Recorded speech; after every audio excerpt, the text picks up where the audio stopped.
el primer mensaje y único mensaje oficial sobre esta historia y sobre esta familia, y es justamente la invitación a la no repetición de la historia de mi padre, porque ¿quién mejor que él para habernos mostrado el camino que no debemos de recorrer?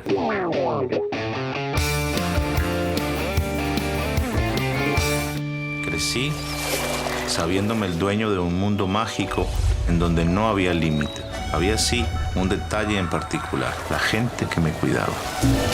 Felicidades. Muchas gracias. Muchas gracias por su tiempo. Encantada de poder platicar con ustedes. Gracias. Juan Pablo, dijiste algo ayer que me llamó mucho la atención, que tenía que ver con verte reflejado a través del actor joven en la pantalla. Y ahorita digo, sé que es una historia que has procesado, has tenido esta catarsis a través de diferentes espacios, pero viéndolo en esta primera vez a través de este actor con esta ficción, ¿hay algo nuevo que hayas encontrado de tu experiencia viéndolo ya directamente? Es como mirarse a un espejo, pero mirarte a un espejo que tiene vida propia, ¿no? Que tiene un recorrido por tu niñez, por un montón de etapas muy difíciles de superar.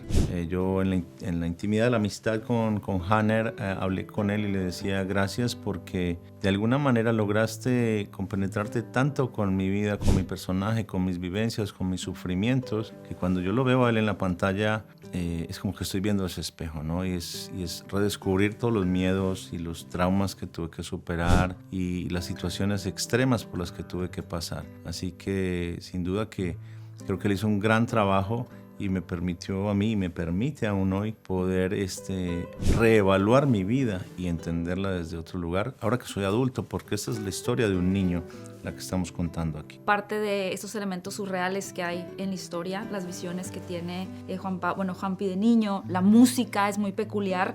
¿Por qué se escogieron particularmente estos elementos para esta perspectiva en la serie? Creo que tiene que ver con el grado de inocencia y de fantasía que tiene uno cuando es tan pequeño en la cabeza. Entonces, creo que en el caso de Sebastián sirvió como un arma de defensa también, ¿no? El hecho de no poder entender en su total dimensión lo que estaba pasando, y es la interpretación de un niño de 7 años en el comienzo de la historia que le toca vivir y presenciar momentos de horror absoluto, y que la persona que está implicando ese dolor es una de las personas más cercanas a él y que más ama, que su mismo padre.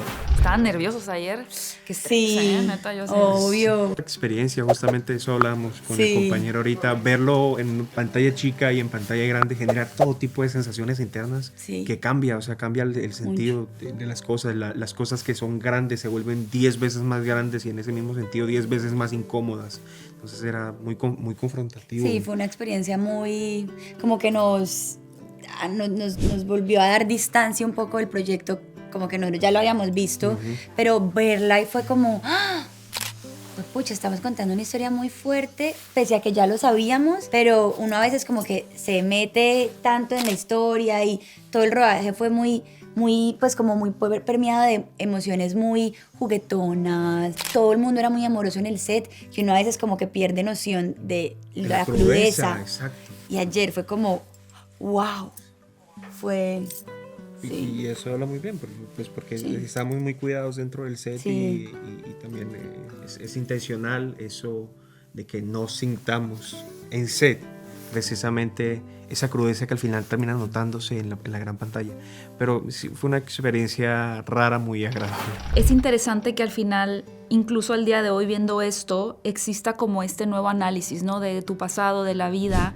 ¿Qué has encontrado particularmente en hacer esta ficción en cuanto a la catarsis? ¿Por qué para ti era más importante tener esa catarsis pública, por así decirlo, que una más en privado? Porque es una historia pública, literalmente. O sea, no es una historia que pasó en casa y ahí se quedó o pasó en un barrio. Esta es una historia que trascendió fronteras, que trascendió todas las latitudes. He viajado por casi 50 países y son tan conscientes y tanto conocimiento de la historia de mi padre que a mí me sorprende. Entonces, la única manera para mí que yo encontré enfrentando mi propia historia fue hacerlo a nivel público. Y recuerdo que comentaron ayer que la voz en off, la decisión se toma en edición. ¿Qué sienten que ustedes cómo forma eso o cómo rellena quizá algo que sentían ustedes que le estaba faltando a la historia, o por qué se toma la decisión de utilicemos la voz en off? No, fue algo que sucedió espontáneamente porque cuando ya habíamos terminado de grabar y a medida que yo iba avanzando con el montaje y los capítulos, lo invitaba a él para que pueda ver y hacerme también su devolución.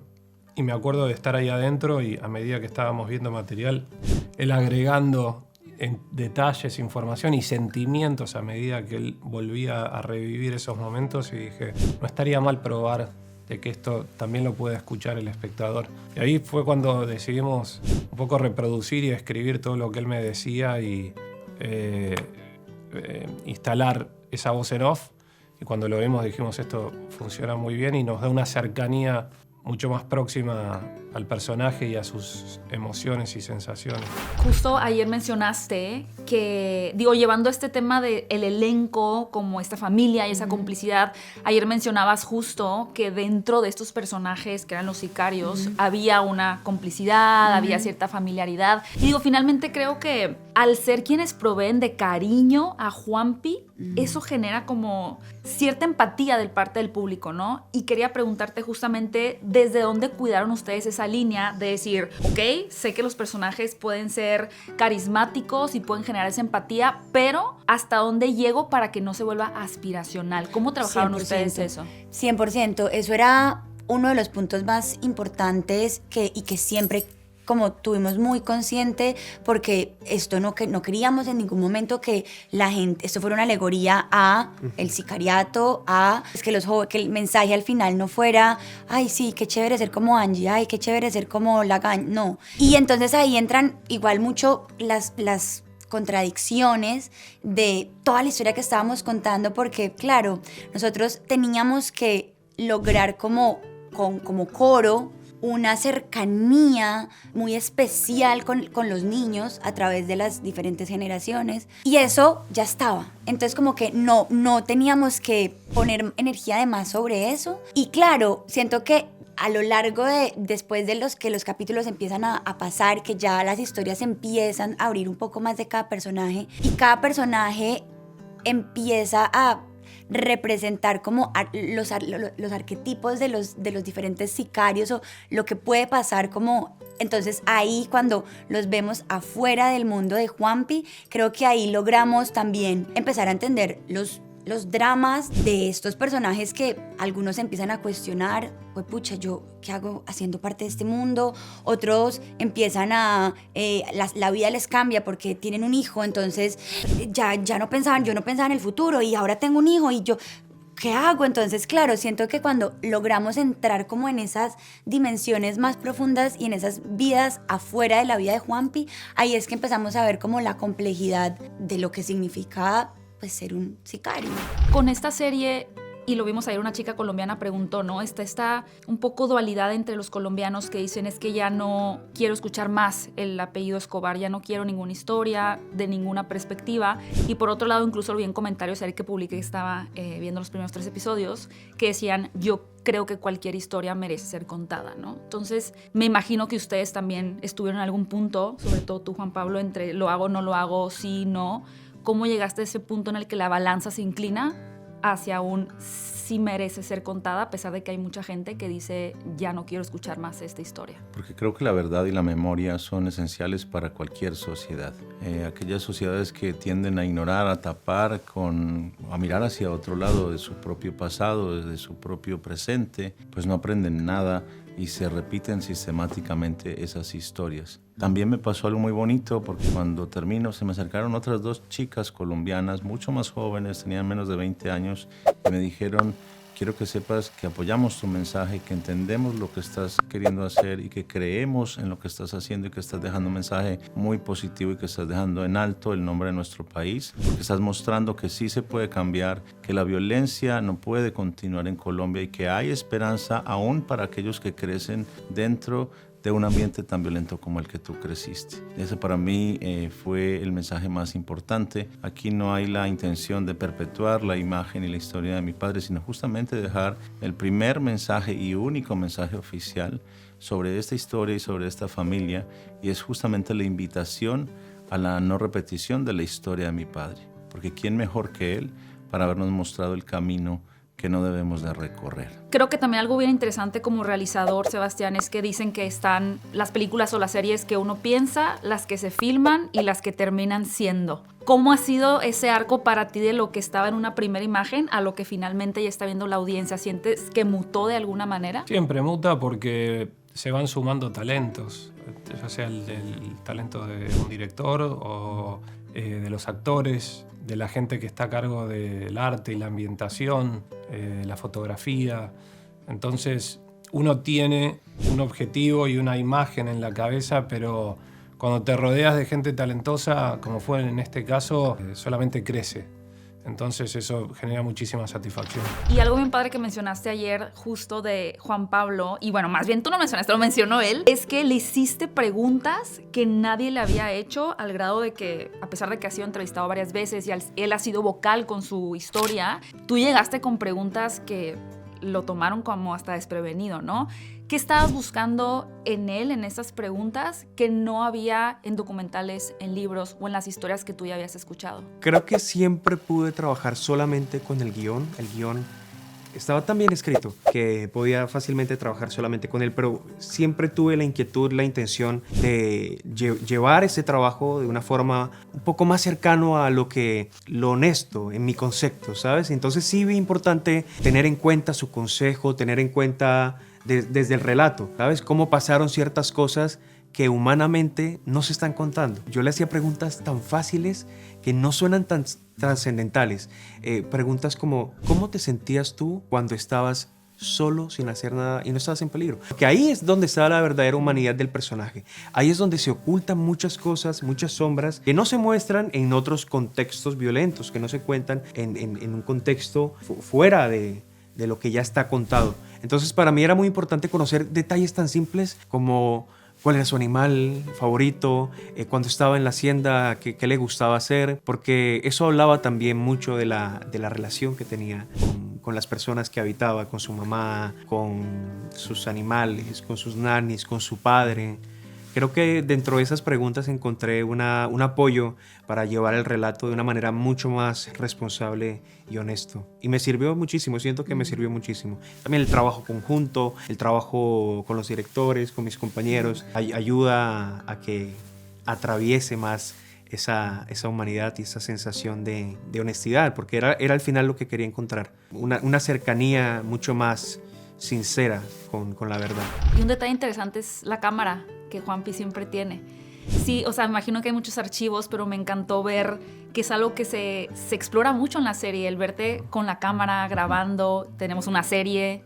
¿Cómo era tu relación con la cámara cuando eras un niño? Realmente sí, tenemos muchos archivos familiares de fotografías y yo siempre fui muy fan de la tecnología. Algunos quedaron grabados, otros no, pues porque la misma guerra terminó destruyéndolos, ¿no? Pero creo que yo también quedé muy contento cuando vi ese recurso desde el punto de vista de la ficción, porque creo que le agregaba un poco esa alma de ese niño que quería grabarlo todo, como si ese niño intuyera que esta historia tenía que contarse en el futuro, ¿no? Hay una escena en la que particularmente los dos coincidan en que están muy orgullosos de cómo quedó.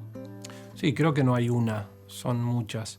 Pero hay una historia dentro de la serie que es una historia de amor entre dos personajes que lo cuidan a él. Que no, vos viste hasta el 3, ¿no? Sí. Claro, que justo se empieza a desarrollar en la cuarta, pero que tiene un recorrido y un arco muy interesante, muy lindo también.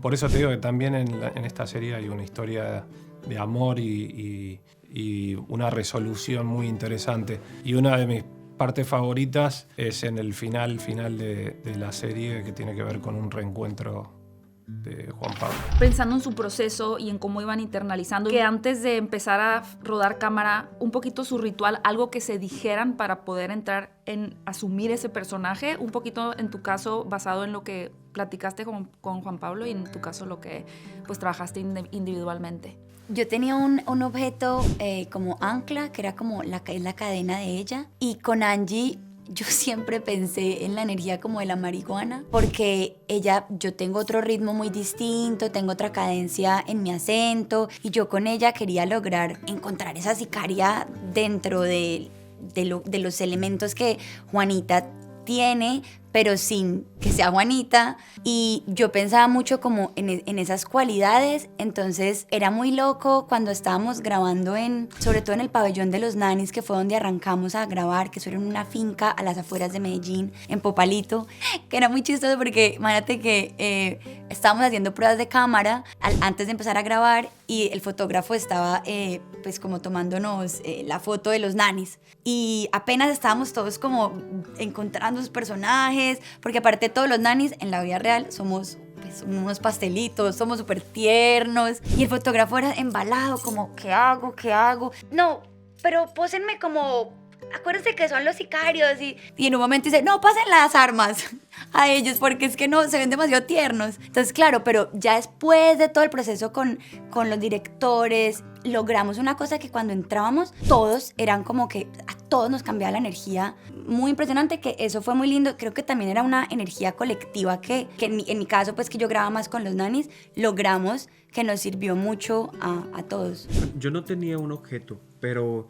creo que sí tenía como puntos que me daban un eje de a dónde quería ubicarme emocionalmente con las escenas, y recuerdo que pensaba mucho en la sensación de la constante pérdida, la pérdida a la humanidad, a mi espacio, a mi privacidad, y me hacía esa pregunta.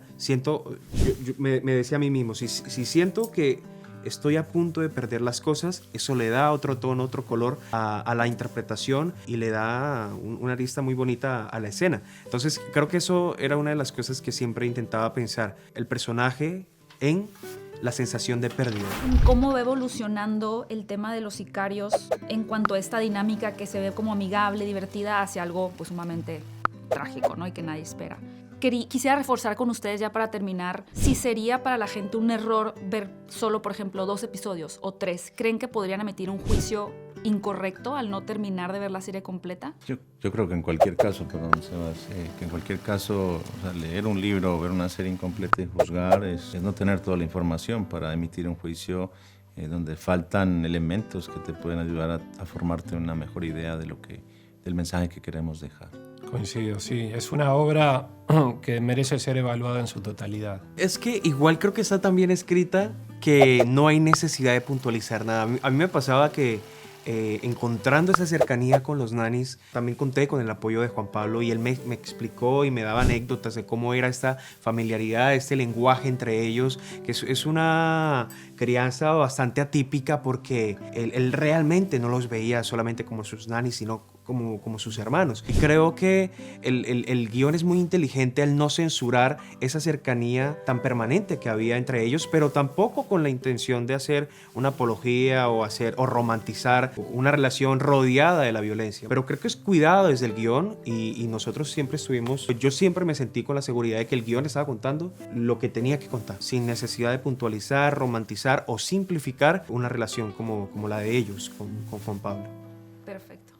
Muchas gracias. Gracias, Un placer muchas platicar gracias. con ustedes. Igualmente. No se coman el quiche. No, A ti, Un placer muchas platicar gracias. con A ti. ustedes. Muchas felicidades y mucho éxito. Gracias. Esta es la historia de mi familia que nadie conoce. Yo no me puedo asustar. Hasta ahora.